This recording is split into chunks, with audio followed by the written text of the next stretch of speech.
हाय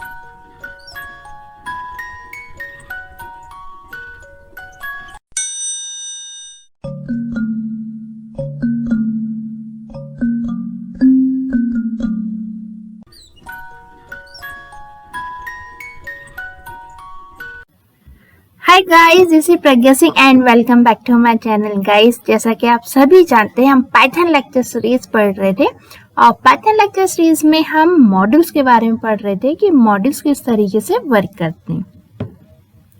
previous video में guys आपने time से रिलेटेड मॉड्यूल देखा था कि टाइम से रिलेटेड मॉड्यूल को हम किस तरीके से कॉल कर सकते हैं, और कुछ इससे रिलेटेड हमने 3-4 फंक्शंस मेन देखे थे कि हम उनसे किस तरीके से काम करवा सकते हैं, हम किस तरीके का आउटपुट देते हैं।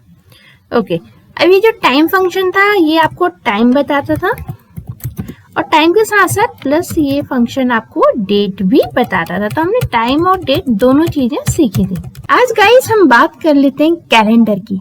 यदि मुझे पाइथन लैंग्वेज में आउटपुट के रूप में कोई कैलेंडर चाहिए, जैसे कैलेंडर या तो इस मंथ का चाहिए या पूरे साल का चाहिए या नेक्स्ट मंथ का चाहिए या प्रीवियस मंथ का चाहिए, जो भी मुझे व्हाटएवर कैलेंडर चाहिए, वो कैलेंडर मैं कैसे प्राप्त कर सकती हूँ, आइए गाइस सीखते हैं। सो गाइस, अगर आपको कैलेंडर का आउटपुट चाहिए, यानी आप चाहते हैं कि आउटपुट के रूप में आपको कैलेंडर मिले, यदि गाइस आप कैलेंडर का आउटपुट देखना चाहते हैं तो पाइथन कंपाइलर में पहले से ही एक कैलेंडर नाम का मॉड्यूल बन के तैयार रखा हुआ है।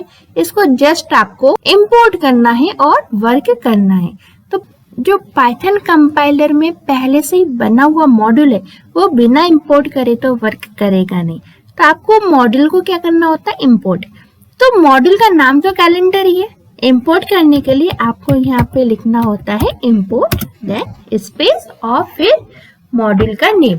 तो हमारा मॉड्यूल, यदि हमें कैलेंडर देखना है तो कैलेंडर नाम का मॉड्यूल हमारी पाइथन कंपाइलर में मौजूद है।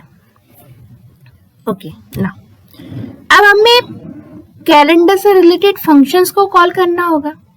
तो अगर आप कुछ जानते हो मॉड्यूल के जो भी फंक्शन है उनको कॉल करने के लिए आपको सबसे पहले क्या करना होता है, मॉड्यूल का नेम लिखना होता है। सो मॉड्यूल का नाम लिखा मैंने कैलेंडर, देन डॉट प्रेस कीजिए। डॉट पुट करने के बाद अब आपको लिखना होगा फंक्शन। अब हम देख लेते हैं फंक्शन किस तरीके से यूज करना है। गाइस, सबसे पहले कैलेंडर सपोज मैं देखना चाहती हूँ इस महीने का, कि इस महीने का मुझे कैलेंडर देखना है, तो मैं कैसे देख सकती हूँ। तो इस मंथ का कैलेंडर देखने के लिए मुझे यहाँ पे एक फंक्शन यूज करना होगा जिसका नाम होगा मंथ। ओके, मंथ फंक्शन के अंदर यानी मंथ के ब्रैकेट्स के अंदर अब मुझे लिखना होगा कि मुझे कौन सा कैलेंडर चाहिए। सपोज मुझे आज अगस्त का कैलेंडर चाहिए, तो मंथ फंक्शन के अंदर यानी मंथ के ब्रैकेट के अंदर मुझे यहाँ पे दो चीजें इनको मेंशन करनी होगी। पहली चीज ईयर, कि मुझे कौन से साल का कैलेंडर चाहिए। तो सपोज अभी हमारा 2021 चल रहा है, तो मुझे 2021 का कैलेंडर चाहिए। दो चीजें मेंशन करनी, एक तो सन और दूसरा मंथ, कौन से मंथ का चाहिए। तो मुझे 2021 में अभी अगस्त का महीना चल रहा है, तो 8वें महीने का कैलेंडर चाहिए। वेल, पाइथन कंपाइलर अगस्त 2021 का कैलेंडर प्रिंट करवा देगा, लेकिन प्रिंट कब करवाएगा, केवल फंक्शन लिख के तो नहीं कराएगा।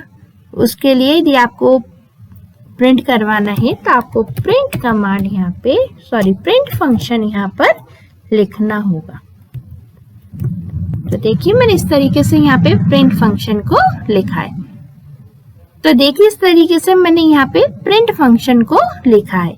देख लेते हैं आउटपुट कैसे आएगा, आ रहा है या नहीं आ रहा। तो उसके लिए सबसे पहले तो हमको अपने प्रोग्राम को सेव एज करना होगा। जैसा कि आप सभी जानते हैं, बिना सेव करे आपका पाइथन कंपाइलर का कोई भी प्रोग्राम काम नहीं करता। तो सेव किया। अब हम कैलेंडर के बारे में पढ़ रहे हैं ना, तो कैलेंडर 12 नाम रख देते हैं। ओके, कैलेंडर 12.py, आपकी मर्जी, आप कोई सा भी नाम रख सकते हो, लेकिन .py का एक्सटेंशन जरूर लगाइएगा, जैसे मैंने कैलेंडर 12 के बाद यूज किया है। ओके, सेव किया अपने प्रोग्राम को मैंने। उसके बाद अब मैं अपने प्रोग्राम को रन करने जा रही हूँ। देखिए यहाँ पे मुझे अगस्त 2021 का कैलेंडर प्राप्त हो चुका है।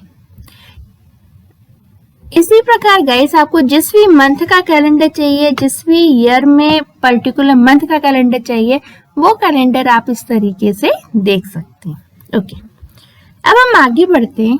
सपोज मुझे पूरे साल का कैलेंडर चाहिए, मुझे पूरे 2021 का कैलेंडर चाहिए, तो मैं क्या कर सकती हूँ? उसके लिए आप यहाँ पे कैलेंडर लिखा है ना, जो फंक्शन है उसका नाम भी क्या होता है? कैलेंडर।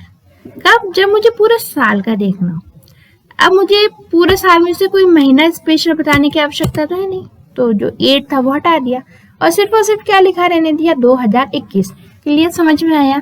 जब भी आपको पूरे साल का कैलेंडर प्रिंट करना हो तो कैलेंडर मॉड्यूल को तो आपको कॉल करना ही होगा, साथ में डॉट के साथ कैलेंडर फंक्शन लिखना होगा।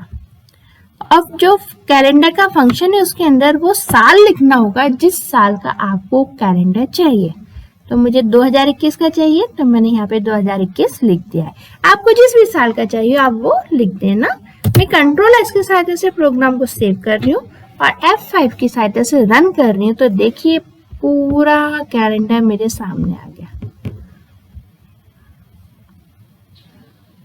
ओके गाइस, तो ये था आपका कैलेंडर मॉड्यूल जिसके बारे में हमने आज सीखा। छोटा सा आज का लेक्चर था। इसके बाद गाइस हम नेक्स्ट वीडियो लेक्चर में फिर मिलते हैं। Bye bye.